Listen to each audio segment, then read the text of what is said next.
Please read the disclaimer. XRP holders, this is going to be a wild week. Hello, beautiful people. Shalom, moneymakers. We're going to talk about XRP, about the crypto market, all the latest and the greatest news that you need to know going into this week. Quick update. A lot of you are asking. The wife is doing good. She's got out of surgery this morning. I spent the day with her, and now she's sleeping it off. So we can get straight into it right now. Currently, XRP is sitting at $1.44. XRP is up 1.43% on the day. XRP pulled back from the high that we saw a few days ago when we saw XRP go all the way up to $1.54. But since then, Saturday, Sunday, XRP has been consolidating in this zone around the support resistance level at 143. You can see Bitcoin similar, but has been a little bit stronger, up 2.6% here today. Ethereum 1.48%.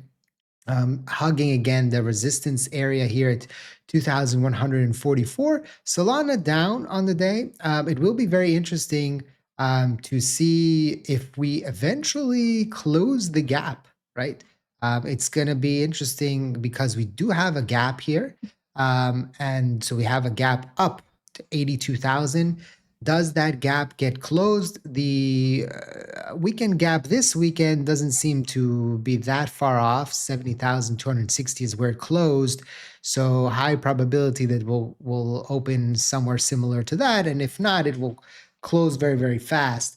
If we go and we look at this week, on Monday, we have December retail sales data. On Wednesday, we have the January job report, which could be very, very interesting. Remember, when there was fear about the government shutting down, then people like, well, maybe we won't get job reports. And there was one that was canceled that we didn't get. But with the government back at it, we're going to get that data. And then we have the initial jobless claims data. Thursday, January existing home sales data. And Friday, the sweet CPI, January CPI inflation data, and five Fed speakers events this week. And so we will potentially see what is happening with the CPI, what is happening with inflation towards Friday. Interesting that it's on Friday. Usually it's like Tuesday, but this time it's on Friday. So we are getting ready for another week of volatility here. And Goldman Sachs is warning us, 3.5 trillion. Goldman Sachs warns that the market sell-off is not over yet. And someone says here, Goldman warning the sell-off isn't over is usually the best signal that the bottom is actually getting close. They love to talk the market down while they're building their own positions. It's always funny when things like this come out because you say to yourself, well, they invest, right? They're investors. Of course, they probably have a narrative. They have a direction that they want the market to go. If they put out a headline like this and it gets 269,000 views, and you don't have Avi explaining to you what's probably going on, and people see this and they say, okay, probably the market is going to continue to sell off. They start selling their positions, and then actually the market sells off. But who has a short position? Goldman Sachs, allegedly, right? We don't know, but it makes sense that they would have a short position right now, or they're vying for the market to drop a little bit more before they enter the market. Now, they're probably talking about the stock markets, silver, gold, less about the crypto market right there. But, people continue to buy, right? And Michael Saylor tweeted out, orange dots matter. Every time he tweets out about orange dots, it means that he's buying more. So again, last week, people were laughing at him because he purchased it around 88,000 and then Bitcoin fell all the way to 60,000. Well, maybe this time around, he bought around, 70,000 or 60,000. We'll see. And it will be very interesting to see, after a end of the week, even beginning of the week, because if we go back into January, the end of January, XRP, for example, was almost at $2, 192. And it dropped, what was this, 50%? Like if we go back, 42% in 8 days. And now the question is going to be, of course, we know that XRP rallied back bounce 30% in a very short period of time. But the question is going to be, does this V-shaped recovery continue, right? Or do we see something like this, right? And then potentially, go down and maybe test the $1. That is a possibility. Again, I don't know exactly what's going to happen day to day. I don't know if the situation between the US and Iran and what's going to happen there. Okay. And I just want to remind you that, as always, this video is for educational purposes, for entertainment purposes only, not financial advice. Always do your own due diligence before you decide to invest. I see I'm a little bit low. Oh, but then that looks weird. I have to angle my camera a little bit better. Technical difficulty time. So if we continue here, we're seeing that there's a lot of shorts though that are at risk.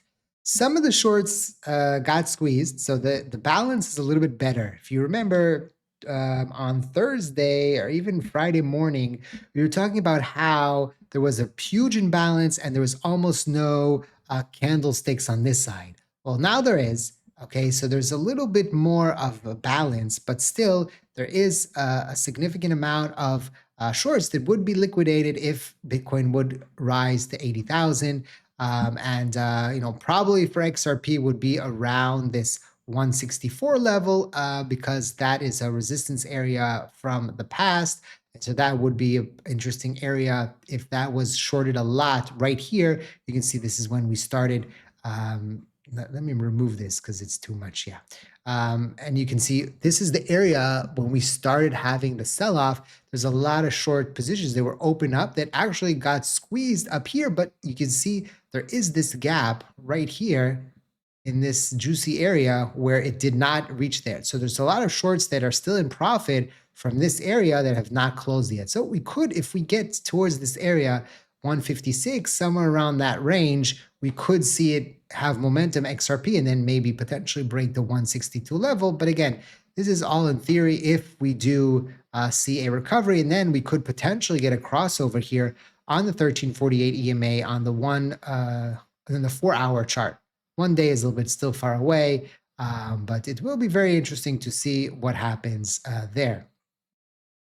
And this is an interesting tweet here from Cryptos Are Us saying, when fear peaks, math takes over, right? Have a sneeze.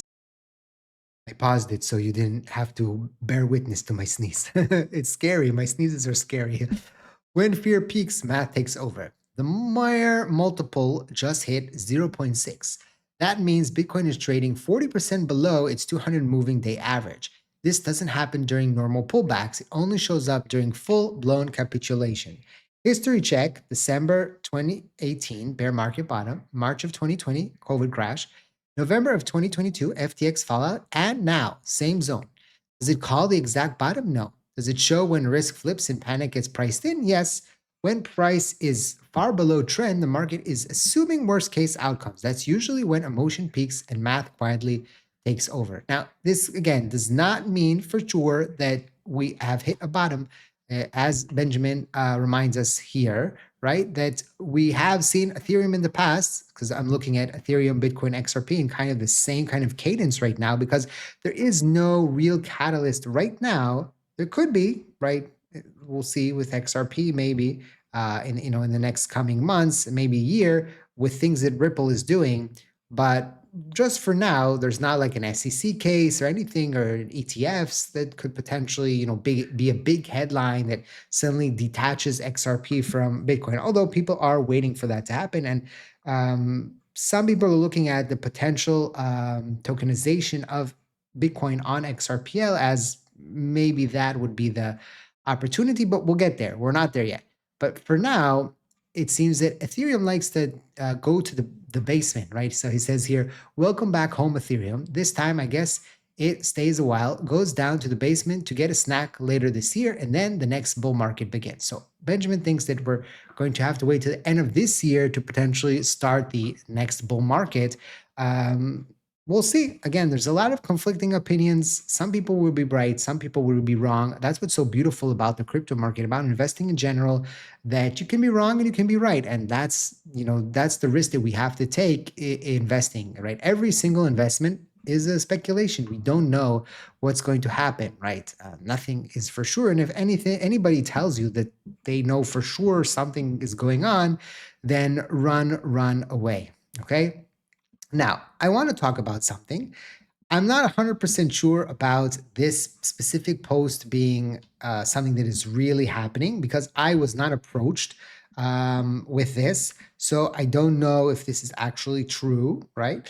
But we did see this tweet from Pompeius saying that he received a private message offering him $25,000 to defame Ripple and XRP. And you can see here a paid script telling him exactly what to say, and so on and so on, right? And we see these kinds of posts. We see it on X. We see it in my comment section.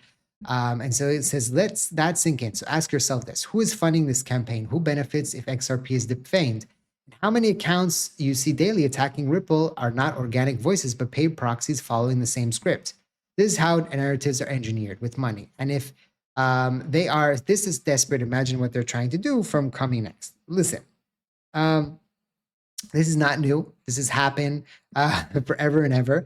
I told a story back in the day that there's a 1914, somewhere around that range, before the big collapse of the 29, right? So there was a story that people would walk around the floor of the stock market and they would whisper things into people's ear that weren't true, right? Because but then back in the day, who was you could do whatever you want, basically. There wasn't, SEC listening. And so they would say, oh, there's problems at this factory and that factory, and then people would short the market, and then they would come and they would whisper something else that things are getting good. Oh, now's the time to do this and do that. And then it would flip and they would make money like that. And short sellers and long buyers, they do this until today. It's just in different capacity and in a different way, right? And again, I have never been approached with something like this. And if I do take like a promotion or something, I always disclose it. I almost take no promotions at all. I don't know if you noticed. I should. So if I do ever, I'll of course either tell you that I get a commission if it's an affiliate, and if it's a paid promotion, I put the thing here and I'll say also this is a paid promotion. So just to know that, because there's a lot of shady things that are going on out there. And if you see something that is weird to you, it's weird. Also, remember that I will never contact you on social media. I'm not DMing you. I'm not befriending you. I'm not sending you any messages asking you to sign up to weird services. If I do have a partnership, it's only through here or my Telegram group. That's it, right? So just be very careful out there. There's a lot of imposters that are using my image and trying to convince people that they're me. It's not me, okay? Be very careful out there. This is interesting. Ripple rockets into the top 10 most valuable private companies globally. Number 9 hits at 50 billion catapulting Ripple into a true unicorn elite status. And think about this: that XRP's price is low. So if XRP would have been higher, I think maybe this valuation would have been a little bit more. And so this is very interesting. Most of the companies here are AI companies, OpenAI, Anthropic, XAI. Not all of them, right? Some are financial services like Revolut and Stripe. Shane, I know my wife is a big contributor to this 66 billion valuation. Like every few days, I get a package from Shane. And of course, Byte Dance, TikTok, right? So these are huge companies, and Ripple is on this list.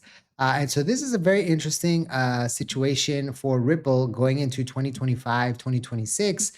Sorry, we're already 2026. I mean, 2026, 2027, to see how potentially they can change the game for finance, change the game for, cross-border payments. The world is warming up more to the crypto market, even though, right, the prices are dropping. People are continuing to develop, continuing to create.